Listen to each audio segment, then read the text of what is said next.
નમસ્કાર મિત્રો, અતીતના હરીશોમાં ફરી આપણે એક એવા મહાનુભાવ સાથે વાત કરીશું, એક એવા મહાનુભાવને મળીશું કે જેની પાસેથી એની કામગીરીની, રાજ્યના વિકાસની અને એમના વિચારોની, એમના પરિવારને કેટલો સમય આપે છે, એમની પસંદગીની તમામ વાતો કરીશું.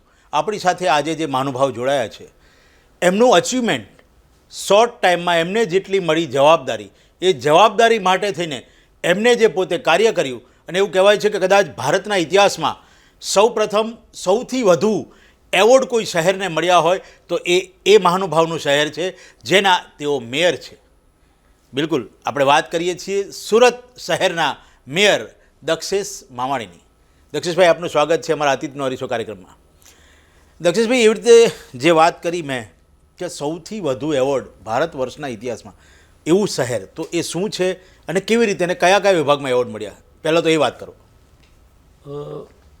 સુરત 1995થી ભારતીય જનતા પાર્ટીનું શાસન છે, એટલે 1995થી આજે 30 વર્ષ સુધી ભારતીય જનતા પાર્ટીનું શાસન છે.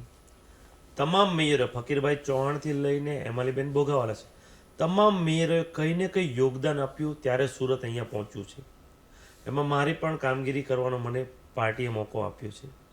સુરત શહેરે છેલ્લા 2 વર્ષની અંદર સ્વચ્છતામાં, સ્વચ્છ વાયુ સર્વેક્ષણમાં, પાણીમાં, ડ્રેનેજની સિસ્ટમમાં, IEEE કંટ્રોલ એન્ડ કમાન્ડ સેન્ટરમાં, તમામ ક્ષેત્રે વાત કરું તો ટોપનું સ્થાન પ્રાપ્ત કર્યું છે. એટલે સુરત આજે 28 સ્ટેટના લોકો રહે છે, એટલે મિની ભારત તો કહેવાય છે, પણ ગુજરાતના 33 ડિસ્ટ્રિક્ટના લોકો પણ રહે છે, એટલે મિની ગુજરાત છે. એટલે મિની ભારત, મિની ગુજરાત. સ્વચ્છતાની વાત કરું તો આદરણીય પ્રધાનમંત્રીશ્રીએ મન કી બાતમાં અમે છેલ્લા 4-5 વર્ષથી બીજા ત્રીજા નંબર પર આવતા હતા. અમારી NGOની મન કી બાતમાં સરાહના કરી એ વાતથી, અને પાટીલ સાહેબ પણ અમને કીધું ક્યાં સુધી તમે આપણે બીજા પર રહેશું. એટલે પાટીલ સાહેબે એકવાર સૂચના આપી કે તમારા સેનેટરી વોર્ડ વાઇઝ તમે બધા કોર્પોરેટર અમુક સોસાયટી દત્તક લઈ લેશો તો તમારે જે માર્ક ઘટે છે તમે મોનિટરિંગ કરો. એટલે અમે 4 મહિના પાટીલ સાહેબના માર્ગદર્શનમાં અમે એક કોર્પોરેટરે એક વોર્ડમાં 100 સોસાયટી આવતી હોય છે, અમે 25 સોસાયટી પર એક જનપ્રતિનિધિએ મોનિટરિંગ કર્યું. પછી ત્યારે અમને 7 સ્ટાર કેટેગરીનો એવોર્ડ પ્રાપ્ત કર્યો. પછી 2023-24માં સમગ્ર દેશમાં ઇન્દોરની સાથે સુરત પણ પહેલા નંબર પ્રાપ્ત કર્યું. દક્ષેશભાઈ, સૌથી પહેલું ઇલેક્શન જીવનનું, યુવા વયની અંદર તમે કોર્પોરેશન જીત્યા, કોર્પોરેટર બન્યા અને સુરત જેવા મોટા સિટીમાં તમે મેયર બન્યા, કેવો અનુભવ રહ્યો? પાર્ટીએ જવાબદારી આપી, પહેલી ટર્મ જ લડ્યો છું ને પહેલી ટર્મ જ પાર્ટીએ મને મેયર બનાવ્યો છે, એટલે ખૂબ જ મોટી જવાબદારી હતી. મારી કરતાં પણ સારા જનપ્રતિનિધિ ત્યારે હતા, પણ પાર્ટી જ્યારે જવાબદારી આપતી હોય છે ત્યારે પરિવાર, ભારતીય જનતા પાર્ટી એક પરિવાર છે, બધા સાથે મળીને સાથ સહકારથી જવાબદારી અમે વહન કરતા હોઈએ છીએ. એટલે અમારે તો અહીંયા પાટીલ સાહેબનું માર્ગદર્શન હતું, એટલે ખૂબ જ એમના માર્ગદર્શનમાં જે કંઈ અમને પ્રોબ્લેમ થતો હોય, પ્રદેશ અધ્યક્ષ પણ હતા, એટલે મને ખૂબ જ એનો લાભ મળ્યો છે. જ્યાં જ્યાં અમને જે વિકટ પ્રશ્ન આવતા હતા તેમનું માર્ગદર્શન ને તેમના સૂચનથી અમે એનું નિરાકરણ કરતા હતા. એટલે સુરત શહેર જ્યાં જ્યાં અટકતું હતું ત્યાં અમે એમના માર્ગદર્શનમાં ઘણી સારી કામગીરી કરવાનો અમને મોકો મળ્યો છે. મને કહેતા આનંદ થાય છે કે 2 વર્ષની અંદર ભારત વર્ષમાં કદાચ સુરતને આઝાદી પછી હાઈએસ્ટ એવોર્ડ મળ્યા હોય તો મારા સુરત સિટીના મળ્યા છે. એટલે હું શીર્ષક નેતૃત્વનું જે માર્ગદર્શન છે તેનો પણ આભાર વ્યક્ત કરું છું, અને અમે ખૂબ જ સારી કામગીરી કરવામાં અમે એમાં સારી રીતે સાબિત થયા. તમે વાત કરી કે આ એક મિની ભારત કહેવાય છે. હું તમને કહું તો છેલ્લા અમુક વર્ષોથી સુરતની વસ્તીમાં જે વધારો થયો, સુરતની જે લોકો, જે રીતે કહેવાય કે જનમેદની વધતી રહી, અલગ અલગ પ્રાંતના લોકો આવ્યા, એનું મેનેજમેન્ટ કરવું, કારણ કે પરિવારમાં જો 5 સભ્યોમાંથી 10 સભ્યો થાય તો એનું મેનેજમેન્ટ નથી થઈ શકતું. જ્યારે આટલા મોટા શહેરની અંદર વસ્તી વધી તો એના માટે થઈને પાણી, રોડ, રસ્તા, ડ્રેનેજ, લાઇટ કઈ રીતે?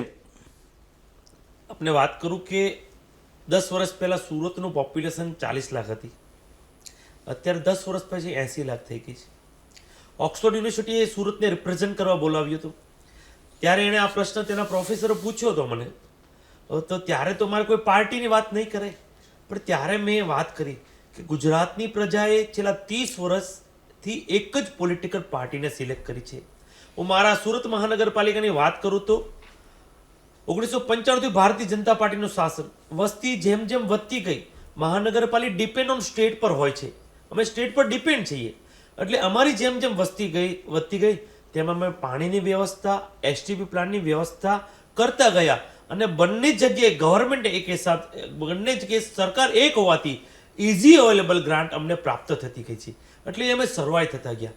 હું તમને બીજી એક વાત કરું તો અત્યારે મહારાષ્ટ્રની અંદર મરાઠી ભાષાની વાદ વિવાદ ચાલી રહ્યો છે.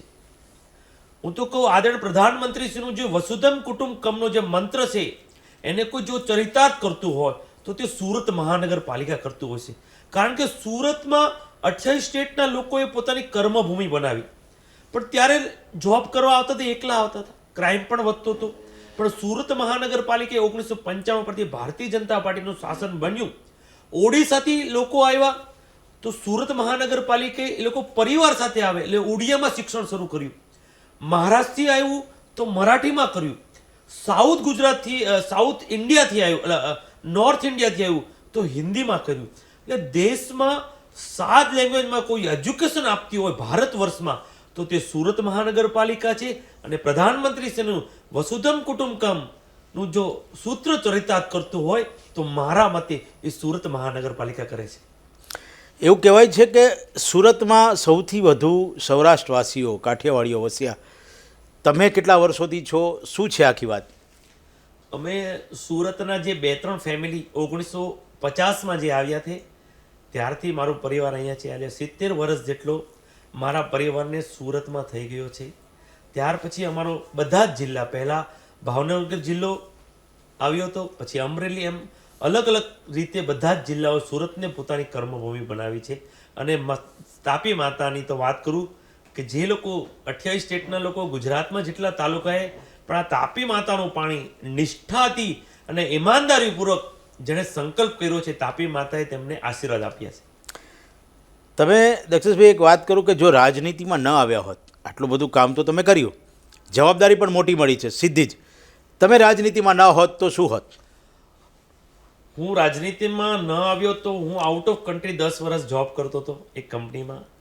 મારા બ્રધરનું સુરત મર્ડર થઈ ગયું હતું, પપ્પાએ કીધું કે આપણે હવે ભેગું રહેવું છે, એટલે બધું છોડીને ઇન્ડિયા આવી ગયો હતો. એમનો કેસ લડતા હતા ત્યારે પોલિટિક્સ મને ખૂબ જ ઉપયોગી નીવડ્યું હતું. ત્યારે અશોક ભટ્ટ હતા કાયદા પ્રધાન, બરાબર, અને એણે મને ખૂબ સપોર્ટ કર્યો હતો. અને એ 2-3 વર્ષ પોલિટિકલ નેતાઓ, ભારતીય જનતા પાર્ટીનું જે 1 to 1 મળ્યું, અશોક ભટ્ટજીને જ્યારે કેસ ચાલતો હતો કાયદા પ્રધાન, તો સામેવાળા બહુ ખૂંખાર વ્યક્તિઓ હતા અને મારા વકીલોને બધાને ફોડી નાખતા હતા. પણ અશોક ભટ્ટ સાહેબે ત્યારે અહીંયા સરકારી વકીલ એવો મૂકી દીધા હતા જે નોન કરપ્ટેડ હોય, અને હું ત્યારથી ઇમ્પ્રેસ થયો હતો. અને પછી હું 2009ની અંદર સક્રિય રીતે રાજકારણમાં જોડાયો હતો. રાજનીતિમાં આવ્યા, અત્યારે તો મેયર છો સુરત જેવા શહેરના. આવનારા દિવસોમાં પાર્ટી કોઈ મોટી જવાબદારી આપે, અથવા તો તમને એવી કોઈ વિચારધારા કે જેને લઈને તમે એ કામગીરી કરવા માગતા હોય? પાર્ટી પાસે 10 કેમેરા છે, એટલે પાર્ટી સમયાંતર વ્યવસ્થાના ભાગરૂપે જવાબદારી આપતા જ હોય છે. પાર્ટીને ખબર છે કે કોણ કેટલા કેપેબલ છે, એ રીતે પાર્ટી પાસે બધા જ ડેટા હોય છે. એટલે એક કાર્યકર આજીવન આપણે રહેતા હોય છે. અમિત શાહ સાહેબ એક મિટિંગમાં આવ્યા હતા ત્યારે એને ખૂબ જ સારી વાત કરી હતી, એવું મને મારા દિલમાં મેં કોરી નાખી છે કે જવાબદારી મળતી હોય છે, પણ ભારતીય જનતા પાર્ટીનો કાર્યકર એ આજીવન તમારી સાથે રહેવાનું છે. તમે એકવાર કાર્યકર છોડી ન જાઓ, તમે કાર્યકર નથી ને તમે જાઓ સમાજમાં અને એક ભારતીય જનતા પાર્ટીને કાર્યકર હોય તો તમારી ક્રેડિટ્સ કેટલી વધતી જાય છે. એટલે સદાય ભારતીય જનતા પાર્ટીને કાર્યકર રહેવું મને ખૂબ જ ગમે છે. અને પાર્ટી સમયાંતરે કંઈ ને કંઈ જવાબદારી આપતી હોય છે અને એને વહન કરવાની અમે પૂરી રીતે પ્રયત્ન કરતા હોય છે. હાલ તો પરિસ્થિતિ એવી છે કે આપ મેયર જે CR સાહેબ, પાટીલ સાહેબ એ પૂર્વ પ્રદેશ અધ્યક્ષ અને હાલ કેન્દ્રમાં મંત્રી, કેવો અનુભવ થાય છે સુરતને આટલું વર્ચસ્વ? તો સુરતને અમને અત્યારે કામ કરવાની ખૂબ જ મોકળાશ રહી છે, કે રાજ્ય સરકારમાં કામ કંઈ હોય તો નાયબ મુખ્યમંત્રી શ્રી, કેન્દ્રમાં પાટીલ સાહેબ છે. એટલે સુરતના અમે જે અમારે જે પ્રશ્ન છે એને લઈને જતા હોય તો અમને એનું નિરાકરણ કરવાનું સફળતા મળતી હોય છે. દક્ષેશભાઈ, આટલો સમય પાર્ટીનું કામકાજ પરિવારને કેટલો સમય આપી શકો છો? પરિવારને જેટલો સમય આપવો છે એટલો આપણને, જે મેયરની જોબ છે એ 24/7ની જોબ છે કે રાત્રે પણ જાગવું પડે, કોઈ ઘટના બને, સવારે વહેલું કોઈનું પીએમ કરવું તો બી જાગવું પડે. સમયાંતરે પરિવારને ટાઈમ કાઢીને અમે ટાઈમ આપતા હોઈએ છીએ. પણ મેયર એક એવી જોબ છે એ તમારે 24/7ની જોબ છે. એટલે તમારે એમાં તો શહેરમાં આજે 80 લાખની પોપ્યુલેશન છે, એટલે કંઈ ને કંઈ ઘટના બનતી હોય છે. એટલે મેયરને તો જાગૃત રહેવું જોઈએ, સૂતા હોય ત્યારે પણ જાગૃત રહેવું જોઈએ અને જાગતા હોય ત્યારે પણ જાગૃત રહેવું જોઈએ. એટલે 24/7ની જોબ છે અને શિક્ષક નેતૃત્વનું માર્ગદર્શન ખૂબ જ સારું મળી રહી છે. એટલે અમે સારી રીતે સફળતાપૂર્વક કામ કરી રહ્યા છીએ. દક્ષેશભાઈ, જન્મ ક્યાં થયો, અભ્યાસ કેટલો, પરિવારમાં કોણ કોણ? જન્મ સુરતમાં વરાછા રોડમાં થયો છે. અભ્યાસમાં SYBSE પરિસ્થિતિ એવી પ્રોબ્લેમ થઈ હતી ત્યારે છોડી દીધું હતું, એટલે અધૂરું અભ્યાસક્રમ છોડી દીધો હતો ત્યારે. અને ત્યાર પછી આઉટ ઓફ કન્ટ્રી હું 10 વર્ષ માટે જોબ કરવા ગયો હતો. પરિવારમાં બાળકો તમારા? પરિવારમાં એક પુત્ર છે ને એક પુત્રી છે. બહુ સરસ. એવું શું કરે છે? બંને અત્યારે કોલેજ કમ્પ્લીટ કરી છે. અચ્છા. દક્ષેશભાઈ, જે રીતે તમારી પર્સનાલિટી છે, તમે જ્યારે યંગ ભણતા હશો, BSc તમે કહ્યું, ત્યારે કોઈની સાથે આંખ મળી છે? ના ના, અમે જે આપણા સંસ્કાર છે સંયુક્ત પરિવારમાં હોય છે, તો એવું તો લાઈફમાં બન્યું નથી. મેરેજ ક્યારે થયા? મેરેજ 1998માં થયા. અચ્છા. જે રીતે હવે તમે મેયર તરીકે તમારી ભૂમિકા ભજવો છો, પોતાના માટે ક્યારે સમય કાઢી શકો છો નવરાશનો, અને એમાં શું કરો છો? ગીત, સંગીત, ફિલ્મ, નાટક, તમને કોઈ શોખ? અત્યારની જે મારી જે ડ્યુટી છે મેયરની, એમાં અનેક જગ્યાએ જવું હોય પડે, અનેક જગ્યાએ સ્પીચ આપવી પડતી હોય છે. એટલે કંઈ ને કંઈ જે વિષય હોય, હું યુટ્યુબમાં અને બુક્સમાં મારી, ધારો કે વરાછાથી ઉતોપિયા લગીને જવું હોય તો 20 મિનિટ હોય તો યુટ્યુબમાં એના વિશે હું જાણી લઉં ગમે ત્યાં. કે મેયર જ્યારે કંઈ બોલતા હોય ત્યારે શહેરની જનતા, 80 લાખની જનતાનો અવાજ હોય, એટલે કંઈ ભૂલ ના પડે. એટલે સમયાંતરે જે કંઈ અનેક સરદાર વલ્લભભાઈ પટેલની જન્મ જયંતિ, ગાંધીજીની જયંતિ, અનેક મહાનુભાવોની જયંતિઓ અને જીવન ચરિત્ર હું વાંચતો હોઉં સમયાંતરે. ને કંઈ એમાંથી ઉર્જા મળતી હોય છે, એમાંથી પ્રેરણા મળતી હોય છે. જે રીતે એક દરેક લોકો પૂછતા હોય છે કોઈ આદર્શ, આપણે આદર્શની વાત નહીં કરીએ, પણ ભારતીય જનતા પાર્ટીના એવા કયા નેતાની કામગીરી તમને એવી લાગે છે કે જેને લઈને ખરેખર એ જ રીતે કામ કરવું જોઈએ? ભારતીય જનતા પાર્ટીમાં મને CR પાટીલ સાહેબની કામગીરી ગમે છે, કારણ કે એની ડિક્શનરીમાં જોયું છે કે થાક કે આળસ એની ડિક્શનરીમાં નથી. અનેક વાર એની સાથે કામ કર્યું છે. એટલે એની જે કામ કરવાની રીત છે, તો કોઈ પણ વ્યક્તિ આવે, નાનો માણસ પણ એને ત્યાં આવે, એને સાંભળે, એને ન્યાય આપવાની કોશિશ કરે, નહીં થાય તો ત્યાં જ ના પડશે. એટલે મને એની વાત એટલે ગમે. એકવાર મેં પૂછ્યું ત્યારે પાટીલ સાહેબે કીધું કે તમારાથી કામ થાય તો હા પડવાનું, ના પડતો બીજો રસ્તો ગોતી લે.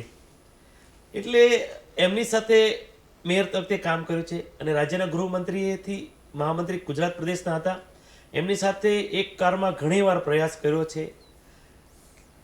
પોર્ટફોલિયોને નિભાવો, એનો ટાઈમ આપવો, એ પણ એની પાસે શીખવું છે કે જ્યારે આપણે જવાબદારી મળી હોય ત્યારે આપણે તમામ સમય એમાં સમર્પિત કરી એ પોર્ટફોલિયોને નિભાવવા ખૂબ જ સારી રીતે પ્રયત્ન કરવો જોઈએ. સૌરાષ્ટ્રના વ્યક્તિ છો, જન્મ અહીંયા થયો છે, ગીત, સંગીત, ભજનમાં કોઈ શોખ?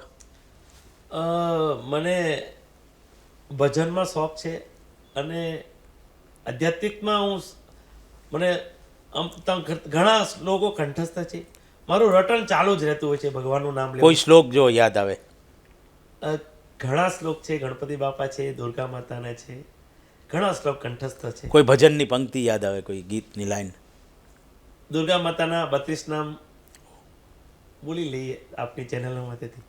दुर्गा दुर्गतिसमनी दुर्गा पद्मिनीवाणी दुर्गा मच्छेदिनी दुर्गा साधिनी दुर्गा नासिनी दुर्गा द्वारिणी दुर्गा निहंत्री दुर्गमापा दुर्गम ज्ञानदा दुर्गा दैत्य लोक दवानाला दुर्गम्मा दुर्गम्मा लोका दुर्गा मात्म स्वरूपिणी दुर्गा माता दुर्गम विद्या दुर्गा मातृता दुर्गम ज्ञान संस्थान दुर्गा मध्यन भाषी दुर्गा मोह दुर्गा मगा दुर्गा मार्थ स्वरूपिणी दुर्गा मासुरसनी दुर्गा मायुधनी दुर्गा मांगी दुर्गमता दुर्गम्य दुर्गमेश्वરી દુર્ગ ભીમા દુર્ગ ભામા દુર્ગ ભા દુર્તારિણી.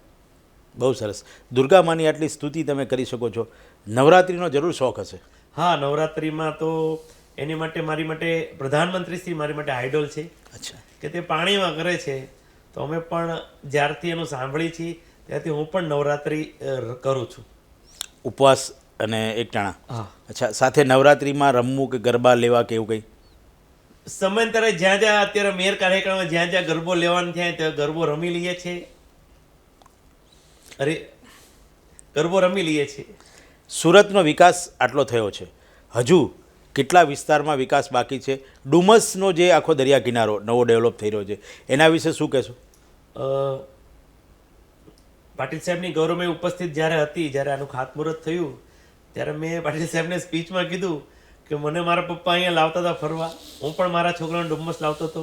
પાટીલ સાહેબે એ જ વાત મૂકી કે અમારા સમગ્ર સુરતીઓનું એક જ પર્યટન હતું, એ ડુમસ હતું. જ્યારે એનું જ્યારે ખાતમુહૂર્ત થતું હતું ત્યારે હું ખૂબ જ હર્ષની લાગણી અનુભવતો હતો, કારણ કે વર્ષો લગીન તમામ સુરતીઓનું એક જ સ્થળ હતું, જે નાના છોકરાથી માંડીને મોટા લગીન કે એક જ ડુમસ સ્થળ હતું. જ્યારે તેનું ખાતમુહૂર્ત ડુમસ સી ફેસ ડેવલપ કરવાની જ્યારે વાત હતી, આ ડિસેમ્બરમાં અમે તમામ સુરતીઓને સમર્પિત કરવા જઈ રહ્યા છીએ. આશરે 250 કરોડના ખર્ચે જે રીતે ગોવાનું બીચનું આકર્ષણ છે, મુંબઈનું બીચનું આકર્ષણ છે, એવું સાઉથ ગુજરાતનું આ બીચનું આકર્ષણ વધશે. એમાં ઘણા સાયકલ ટ્રેક છે, વોકિંગ ટ્રેક છે, અને સુરતીઓનું જે આદરણ પ્રધાનમંત્રી કહે છે સુરતીનું જમણ ને કાશીનું મરણ, એમ જમણ એમાં તમામ સુરતીઓ જે વાનગી સુરતમાં બને છે એના વિવિધ સ્ટોલો હશે. એટલે આવનાર સમયમાં પર્યટનનું સાઉથ ગુજરાતનું મોટામાં મોટું સ્થળ બનવા ડુમસ સી ફેસ જઈ રહ્યું છે. યુવા ચહેરા છો, યુવાન નેતા છો, આટલી જવાબદારી સંભાળો છો, આવનારા દિવસોમાં કોઈ યુવાનો માટે કોઈ મેસેજ? યુવાનો માટે તો આદરણીય પ્રધાનમંત્રીશ્રીએ જે વાત કરી છે કે આઝાદીના 75 વર્ષ પછી વિકસિત ભારત માટે યુવાનોને એમના 25 વર્ષ આઝાદીના અપાવવા 6 લાખ ક્રાંતિકારીઓએ બલિદાન આપ્યા છે, પણ આવનાર સમયમાં જે 25 વર્ષ છે એ યુવાનો તનતોડ મહેનત કરી 2047માં વિકસિત ભારત બનાવવા પોતાનું યોગદાન આપે. તમારે કહ્યું એમ કે નોકરી કરતા હતા, નોકરીમાંથી તમે રાજનીતિમાં આવ્યા, કોર્પોરેશન લડ્યા અને મેયર બન્યા. તમારી અંદર આ વિઝન કેવી રીતે આવ્યું? કોનો આ જેમાં કહેવાય કે સહયોગ, અથવા તમે એવું કોની પાસેથી શીખ્યા? રાજનીતિના રાજ્યના નાયબ મુખ્યમંત્રી સાથે એક જ કારમાં પ્રવાસ 6 વર્ષ કર્યો હતો, એટલે બંને સાથે જ કામ કરતા હતા. અને કામ કરતાં કરતાં મોદી સાહેબ મુખ્યમંત્રી શ્રી હતા, એટલે એમની પ્રેરણા હતી જે રીતે યુવાનોને ઉત્સાહ આપતા, ઉમંગ આપતા આ રીતે કામગીરી કરવી જોઈએ, એ પ્રેરણાથી આજે હું આ રીતે અહીંયા પહોંચ્યો છું. સુરતની વાત હોય, સુરતી લાલાઓની વાત હોય, સ્વાદની વાત તો થયા વગર રહે નહીં. સુરતના સ્વાદના શોખીનો જે રીતે અત્યારે દિવસે ને દિવસે અહીંની વસ્તુઓ એક્સપોર્ટ પણ કરી રહ્યા છે, ત્યારે કેવું અનુભવો છો? ખૂબ જ અનુભવ થાય છે. હમણાં જ બ્રાઝિલ ગયો હતો ત્યારે પણ સુરતના ખાખરા તેના સ્ટોરમાં જોવા મળ્યા હતા. દુબઈ ગયો હતો ત્યારે પણ મળ્યું હતું. એટલે લંડન ગયો હતો ત્યારે પણ મને જોવા મળ્યું હતું. એ આનંદ થાય છે. હમણે એક શિપનું માટે આદરણીય પ્રધાનમંત્રી શ્રીએ આઈવીએનએસ સુરત નામ આપ્યું હતું, ત્યારે એનું જ્યારે શિપ જ્યારે દેશને મોદી સાહેબ સમર્પિત કરી રહ્યા હતા ત્યારે હું પણ ત્યાં ઇન્વિટેશન હું ગયો હતો. ત્યારે જે સુરત નામ જે શિપનું આપ્યું છે ત્યારે પ્રધાનમંત્રી શ્રીએ તેમના કેપ્ટનને કીધું હતું કે ભાઈ, કેપ્ટનને જાહેર મંચ પરથી કીધું હતું કે ભાઈ સુરતનું નામ આપ્યું છે તો આમાં સુરતી જમણ પણ તમે આ લોકોને જમાડજો. મને કહેતા આનંદ એવું થાય છે કે હમણાં થોડા સમય પહેલાં એ શિપ સુરત આવ્યું હતું અને ત્યારે કેપ્ટન અને તમામ ક્રૂ 300 ક્રૂ મેમ્બરને અમે ઘારી, ભૂસું, થેપલા ઇન્ડિવિજ્યુઅલ બધાને પેક કરીને આખા તમામ શિપના ક્રૂ મેમ્બરને અમે આપ્યું હતું. અને ત્યારે કેપ્ટનનો પણ ફોન આવ્યો હતો કે જે પ્રધાનમંત્રી જે કીધું હતું એ અમને પણ ખૂબ જ ગમ્યું. અને સુરતની જે વાનગીઓ જમ્યા એનાથી અમે ખૂબ જ પ્રભાવિત થયા છે અને મને અભિનંદન આપ્યા હતા. જે રીતે આપણે આવનારા દિવસોની વાત કરી, વિકાસની વાત કરી, ઘણું ડેવલપમેન્ટ થશે સુરતનું એ બાકી છે એ પણ વાત કરી. તમે તમારા માટે તમે અગાઉ પણ કહ્યું કે સમય કાઢવો મુશ્કેલ બને છે અને એ સમયમાં હું કંઈક જાણકારી જ મેળવતો હોઉં છું. કોઈ મનગમતું ફિલ્મ, કોઈ ગીત, કોઈ સંગીત? ઘણીવાર સંગીત સાંભળી લઈએ છીએ. કિશોર કુમારના ગીત પ્રિય છે તો કરાઓકેમાં ગાઈ પણ લઈએ છીએ ઘણીવાર. એટલે એકાદું ગીત કોઈ યાદ હોય? અત્યારે તો એકાદું ગીત નથી. એકાદી લાઈન જો અત્યારે કોઈ લાઈન એવું યાદ નથી. કરાઓકેમાં તો લાઈન આવતી હોય એટલે ગવાય છે. એટલે અત્યારે કોઈ એવી લાઈન યાદ નથી. તમારું કોઈ પ્રિય ગીત? નહીં, એવું તો કોઈ પ્રિય નથી. પણ કિશોર કુમારના બધા ગીત મને પહેલેથી ગમે છે. અચ્છા, આપના લગ્ન ક્યારે થયા? 1998માં. અચ્છા, એટલે ભાભી અહીંના છે કે? એ પણ ભાવનગર જિલ્લાના જ છે. અચ્છા, અને હું પણ ભાવનગર જિલ્લાથી જ બિલોંગ કરું છું. એટલે એરેન્જ મેરેજ હશે? હા, એરેન્જ મેરેજ. અચ્છા, એટલે અત્યારે બધા પરિવારમાં કોણ કોણ સાથે? પરિવારમાં મારા બ્રધર એક્સપાયર થઈ ગયા હતા એટલે એમની ડોટર હતી, મેં એડોપ્ટ કરી છે. અને મારે એક પુત્ર હતો એટલે એક પુત્ર અને એક પુત્રી થઈ ગઈ. એમના વાઈફ હતા, યંગ હતા તો બીજે મેરેજ કરાવી દીધા. અને દરેક પુત્ર, એક પુત્રી, એક વાઈફ ને એક મમ્મી. પપ્પા 2 વર્ષ પહેલાં કોરોનામાં એક્સપાયર થઈ ગયા ને એક સિસ્ટર છે મારે. બાળકો ક્યારેય રાજનીતિમાં તમારી જેમ આવે કે કામ કરે કે એવી કોઈ ઈચ્છા, અપેક્ષા? ના, એને તો એ તો મારો સન અત્યારે ગ્રેજ્યુએશન લંડન છે, પૈતું છે અને કોઈને એ બાબતે ઇન્ટરેસ્ટ પણ નથી. આવનારા દિવસોમાં તમને કોઈ જવાબદારી મોટી સોંપવામાં આવે કે ધારાસભાની ટિકિટ 2027 આવી રહી છે, એવું વાત નહીં કે હમણાં ભારતીય જનતા પાર્ટી પાસે અનેક કેમેરાઓ છે. એક સ્કિલના આધારે વહન કરવાની શક્તિ આપતા હોય છે, વ્યવસ્થાપનનો ભાગ હોતો હોય છે. અને જ્યારે પણ જે પણ જવાબદારી આજે હું મેયર બન્યો ત્યારે હું ડિઝર્વ નહોતો કરતો, પણ પાર્ટી ડિઝર્વ કરવી એટલી શક્તિ આપતી હોય છે, એટલું માર્ગદર્શન આપતી હોય, એટલી સૂચના કરતી હોય છે. અને પાર્ટીનો જે પરિવાર સાથે હોય છે એટલે વહન કરવાની શક્તિ આપોઆપ અમારામાં વધી જતી હોય છે.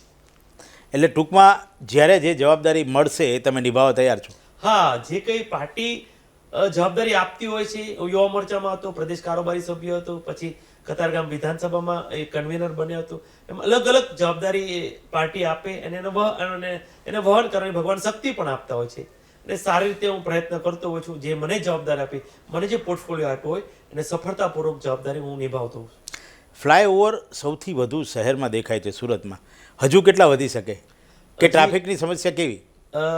હું તમને કોઈ 80 લાખની જનતા છે, તમે બીજા કોઈ સિટીની કમ્પેર કરો તો એક છેડેથી બીજા છેડે જવું તો 1.5 કલાક લાગે. આ સુરત જ એવું છે કે તમે 30 મિનિટથી 40 મિનિટમાં એક જગ્યાએથી બીજી જગ્યાએ જઈ શકો. એટલે સુરતમાં ટ્રાફિકની સમસ્યાના હિસાબે ઓવરબ્રિજ ઓક્સિજન રૂપ કામ કરી રહ્યા છે. અને હમણાં જ ગૃહમંત્રીશ્રીએ 1 વર્ષ પહેલા સિગ્નલનું પણ ઇમ્પ્લિમેશન કરાવ્યું છું. સુરતીઓ મોજીલા છે, કોઈ દિવસ સિગ્નલ પર ઊભા નહોતા રહ્યા. પણ શિસ્તની ક્યાંક વાત આવે તો મને સુરતીઓ પર ખૂબ જ ગર્વ છે કે સિગ્નલ ઇમ્પ્લિમેશન કર્યું. 80 લાખની જનતાએ ડિસિપ્લિન સાથે ઊભા રહેવાનું શરૂ કર્યું. 1 વર્ષની અંદર અમે 100થી વધુ માનવ મોત બચાવ્યા છે. વિવિધ પોલીસ સ્ટેશનમાં રોજ 300 જેટલી અરજી થતી હતી. મોબાઈલ સ્નેચિંગ, ચેન સ્નેચિંગ, અને 2 સુરતીઓ એની ભાષામાં ઝઘડતા હોય, બંનેને એકબીજાને વાગ્યું ન હોય, પણ એ પોલીસ સ્ટેશનમાં અરજી કરતા થાય છે. મને સુરતીઓને ખૂબ અભિનંદન આપણી ચેનલથી એટલે આપું છું કે એ અરજી પણ 90% ઘટી ગઈ છે. અને ઇન બિટવીન વર્ષની 6 મહિનામાં જે એક્સિડન્ટના કેસ થયા છે એ હેલ્મેટ નહીં પહેરવાથી થયા છે. અને હેલ્મેટનું પણ તમામ સુરતીઓએ પહેરીને, આજે હું ઘણા મગજના ડૉક્ટરને અહીંયા મળું છું ત્યારે કહે છે એક્સિડન્ટના જે કેસ આવતા હતા એમાં 80% ઘટાડો થયો છે. તો ડિસિપ્લિનની જો કોઈ વાત આવે તો 80 લાખની જનતા એક સાથે સુરતીઓએ સાથ સહકાર આપ્યો અને સિગ્નલનું ઇમ્પ્લિમેશનનું પાલન સફળતાપૂર્વક કર્યું છે. પોતાની એક જવાબદારી હોય એ રીતે ઊભા રહે છે. અને નીતિન ગડકરીજીએ થોડા દિવસ પહેલા જ કીધું હતું કે 80 લાખની જનતા સિગ્નલ ઉપર એક સાથે ઊભી રહી, એ સુરતનો એને દાખલો આપ્યો. તમે અચીવમેન્ટ તો કર્યું છે, વાત પણ કરી, એવું કયું અચીવમેન્ટ કે તમને ખૂબ ગમ્યું સુરત શહેરના મેયર તરીકે? એક કામ એવું હતું જે 7 વર્ષથી રીડેવલપમેન્ટનું ટેન્ડર થતું હતું અને 10,000 લોકો રહેતા હતા. હવે એ લોકોને સ્ટ્રક્ચર સ્ટેબિલિટીનો રિપોર્ટ નેગેટિવ આવ્યો. ખૂબ જ ગરીબ પરિસ્થિતિમાંથી ત્યાં રહેતા હતા. એ લોકોને ખાલી કરવા પણ અમારા અધિકારીઓને દુઃખ લાગતું હતું. પણ ઇન બિટવીન એક ઘટના સચિનમાં બની ગઈ અને આખું બિલ્ડિંગ સોડામાં બેસી ગયું. ત્યારે અધિકારીએ કીધું કે આમાં આ ખાલી નહીં કરાવીએ તો અનેક લોકોના આમાં જો પડી જશે તો મોટો આંકડો આવશે મૃત્યુનો. એ જ્યારે ખાલી કરાવવાની વાત હતી ત્યારે ખાલી કર્યું. ભાડાના પૈસા પણ નહોતા અમુક લોકો પાસે. એટલે એ પીરિયડ મારી માટે અને પાટીલ સાહેબના માર્ગદર્શનમાં સુરતના બિલ્ડરોને અમે કન્વિન્સ કર્યા કે તમે સુરતની ધરતી પર કમાણો છો, તમે આ ટેન્ડર ભરો રીડેવલપમેન્ટનું. અને ઘણા બિલ્ડરો આગળ આવ્યા. એ ટેન્ડર સફળતાપૂર્વક પૂરું થયું, અપલોડ થયું ને આજે કામ અપાઈ ગયું છે ને બધાને ભાડું શરૂ થઈ ગયું છે. એટલે જે આજે કામ થયું છે એ મારા કાર્યક્રમમાં મને મારું દિલને તૃપ્તતા થાય એવું કામ થયું છે.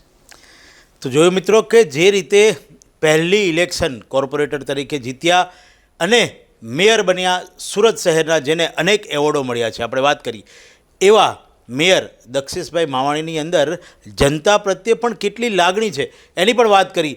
જ્યારે ટ્રાફિકની સમસ્યા હોય, શહેરના વિકાસની સમસ્યા હોય કે કોઈ ગરીબના અવાજની અથવા એના ફરિયાદની કોઈ મુશ્કેલીની વાત હોય તો દક્ષેશભાઈ હંમેશા પોતાના કાર્યકાળમાં તમામ રીતે આગળ વધીને એ કાર્યને સંપન્ન કરવા માટે તત્પર રહ્યા છે.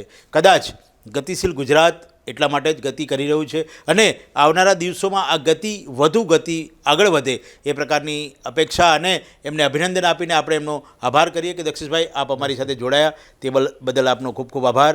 તો મિત્રો, આવતા રવિવારે ફરી પાછા કોઈ આવા એક મહાનુભાવ સાથે મળીશું અને વાત કરીશું ગુજરાતના વિકાસની, જનતાના પ્રશ્નની. ત્યાં સુધી મને રજા આપશો. નમસ્કાર.